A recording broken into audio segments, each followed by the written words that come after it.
The hum of the office elevator filled the silence as I stepped inside, my heels clicking softly against the polished floor. The mirrored walls reflected my carefully curated image, a tailored dress hugging every curve, my hair swept into a perfect twist. It was a look I'd perfected over the years, blending confidence and allure without ever crossing the line. But beneath the surface of this seemingly perfect union, dark secrets were brewing. Standing by David's side as his best man was Ethan Blake, David's childhood friend and closest confidant. Ethan had been by David's side through every milestone, including meeting Emily at a charity gala 2 years prior. That night, David was instantly smitten by Emily's charm, and Ethan had encouraged his friend to pursue her. What David didn't know was that Ethan had already been secretly involved with Emily. Emily and Ethan's affair had started months before she met David. They had crossed paths in New York, where Emily, an aspiring model, was struggling to make ends meet. Ethan, a successful real estate developer, had been captivated by her beauty and raw ambition. Their relationship was passionate but discreet. When Emily met David, Ethan saw an opportunity. He urged her to accept David's advances, promising they would continue their affair in secret. As Emily and David's relationship blossomed, so did the tension between Emily and Ethan. The thrill of their clandestine meetings was intoxicating, but the danger of being caught loomed over them. Despite this, Emily agreed to marry David, convinced by Ethan that they could manipulate the situation to their advantage. On the day of the wedding, their carefully constructed facade began to crack.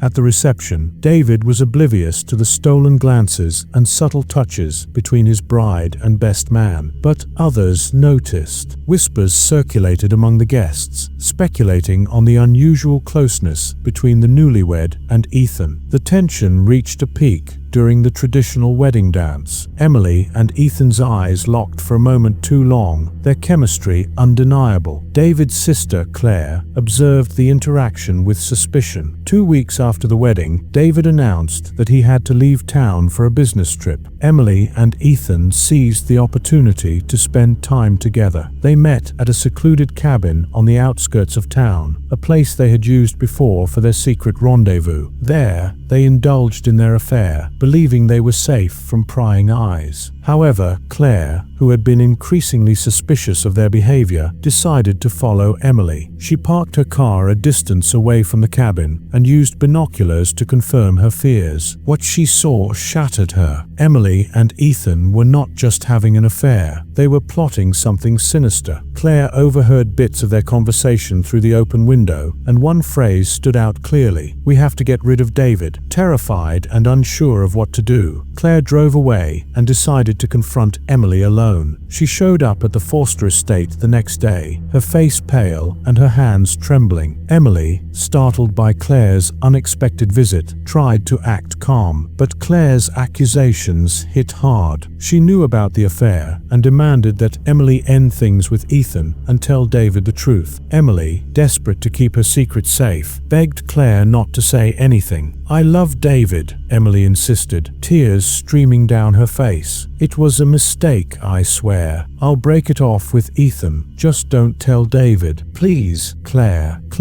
torn between loyalty to her brother and Emily's pleas, reluctantly agreed to give her one last chance. She left, but the uneasy truce was short-lived. Later that night, Emily called Ethan, her voice shaking with fear and anger. "She knows everything. We need to act fast, or we'll both lose everything." Ethan, always the manipulator, had a plan. "We'll make sure David never finds out, and Claire will stay silent permanently." The wheels of a deadly plot were now in motion, and there would be no turning back. The decision was made. Claire had to be silenced. As Ethan and Emily concocted their plan, they knew they needed to act swiftly and carefully to avoid suspicion. The stakes were higher than ever. If they were caught, they would both lose everything. Ethan proposed a chilling idea. They would make it look like an accident. Claire often went jogging on a secluded trail near the woods, early in the morning when the town was still asleep. It was the perfect opportunity. They decided that Ethan would stage a hit and run while Emily created an alibi for them both. Everything needed to be flawless. There could be no mistakes. On the morning of the planned attack, Ethan borrowed a friend's car, one without any ties to him. He parked a few miles away from the trail and waited, his hands gripping the steering wheel tightly as his heart pounded in his chest. He had rehearsed this in his mind a dozen times, but the reality of what he was about to do sent chills down his spine. There was no turning back now. At precisely 5:30 a.m., Claire appeared, jogging along the path as she always did. Ethan watched her from a distance, his foot trembling on the gas pedal. He waited for the moment she reached the curve, where the road bent sharply, obscured by thick trees. That's where he would strike. As Claire rounded the bend, Ethan floored the accelerator, the car roaring to life as it sped towards her. It happened in an instant. Claire didn't even have time to react. The car struck her with a sickening thud, sending her body flying off the road and into the bushes. Ethan's heart raced as he slammed on the brakes and jumped out. Claire lay motionless, her body twisted unnaturally. Blood pooled around her head, staining the leaves a dark red. Ethan's hands shook as he pulled a syringe from his pocket. He had prepared a lethal dose of a powerful sedative, just in case. He bent over her, his hands slick with sweat, and injected the drug into her arm. Even if the impact hadn't killed her, the sedative would ensure there were no loose ends. He checked for a pulse. There was none. Claire was dead. He took a deep breath, trying to steady himself, and hurried back to the car. He drove away, carefully sticking to the back roads to avoid being seen. His mind raced with thoughts of what could go wrong, but he forced himself to focus. There was still more to do meanwhile. Emily was at a local diner, sitting at a table near the window where everyone could see her. She had made sure to greet the waitstaff by name and even engaged in small talk with a couple of regulars. She ordered breakfast and took her time, making sure to establish a solid alibi. She kept her phone on the table, occasionally glancing at it, waiting for Ethan's signal.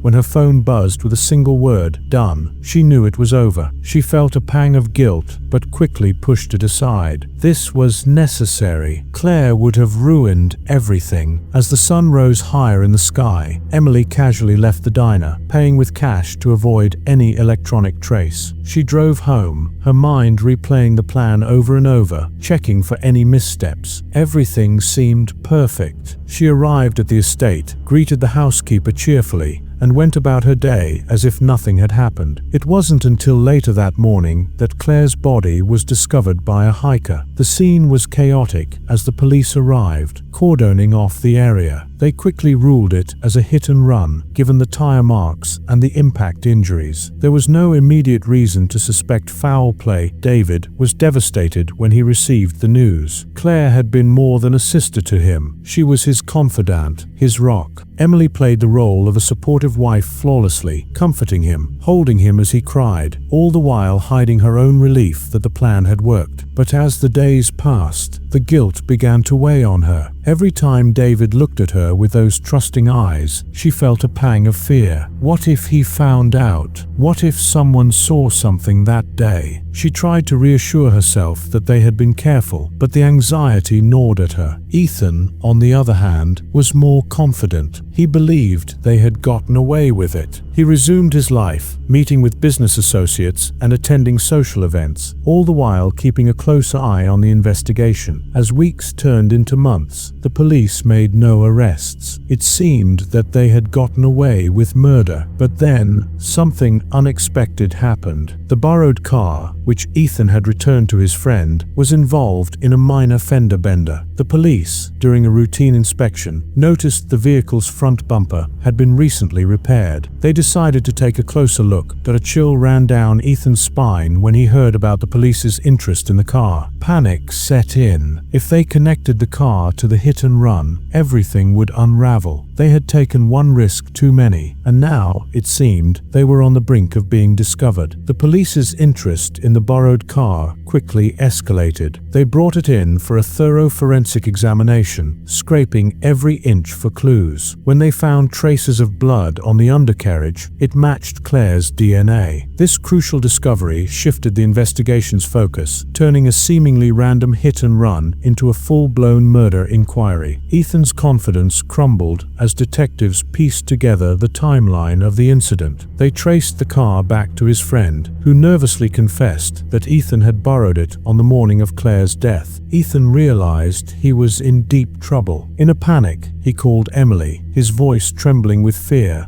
"They've connected the car to Claire's murder. We're screwed, Emily. They'll come for me next." Emily's heart raced. The once carefully laid plan was unraveling. She tried to stay calm, her mind scrambling for a way out. "Listen, Ethan, we need to stay calm. They have nothing on us directly. Deny everything. We'll stick to our story." But it was too late. The police were closing in on Ethan. Detectives brought him in for questioning, grilling him about his whereabouts on the morning of the hit and run. Ethan tried to maintain his composure, sticking to his alibi that he was at a business meeting, but the pressure was mounting. Detectives showed him the damning evidence: surveillance footage of him driving the borrowed car near the trail around the time of the murder. Feeling cornered, Ethan cracked. He insisted that it was an accident, that he had only meant to scare Claire, not kill her. He broke down, revealing that he and Emily had been having an affair and that they feared Claire would expose them. The detectives listened intently, their suspicions about Emily now confirmed. Ethan's partial confession was enough for the police to obtain a warrant for Emily's arrest. They arrived at the Foster estate early the next morning, waking David with the sound of sirens and flashing lights. He watched in stunned disbelief as his wife was led away in handcuffs, her face pale and expressionless. The interrogation room felt cold and sterile as Emily sat across from the detectives. She denied everything at first, insisting she knew nothing about Ethan's actions. But when they confronted her with Ethan's confession and evidence from her phone records, which showed a flurry of calls between her and Ethan on the day of Claire's death, her facade began to crumble. "You don't understand," she pleaded, tears streaming down her face. "It was never supposed to go this far. We just wanted to scare her, make her keep quiet. But Ethan, he took it too far." But the detectives weren't swayed. They knew Emily was just as culpable. They pressed her further, revealing that they had also recovered texts between her and Ethan, discussing how to handle Claire. The messages were chillingly clear. "She's a threat. We can't let her ruin us." Faced with the overwhelming evidence, Emily broke down completely. She sobbed uncontrollably, confessing to her role in the plot. She admitted that she had convinced Ethan to confront Claire, not realizing he would actually kill her. "I thought he would just scare her, make her go away. I never wanted this," she cried. The trial that followed captivated the nation. Emily and Ethan were both charged with conspiracy to commit murder, and Ethan faced additional charges for the actual killing. Their sordid affair and cold-blooded plot against Claire were laid bare for all to see. David sat in the courtroom every day, his face a mask of anguish and disbelief as he listened to the sordid details of the crime. In the end, the jury found them both guilty. Emily was sentenced to life in prison for her role in the conspiracy, while Ethan received a harsher sentence of life without parole for committing the murder. As they were led away in shackles, their once lavish and deceptive lives shattered beyond repair. David, left to pick up the pieces, could only shake his head at the betrayal that had unfolded right under his nose. His sister's life had been brutally cut short, and the woman he had loved turned out to be a cold-blooded conspirator. The town of Eldenbury would never forget the scandal that rocked their peaceful community. In the end, justice was served, but at a terrible cost. The tale of a wife's affair with her husband's best man and the tragic murder that followed would haunt Eldenbury for years to come.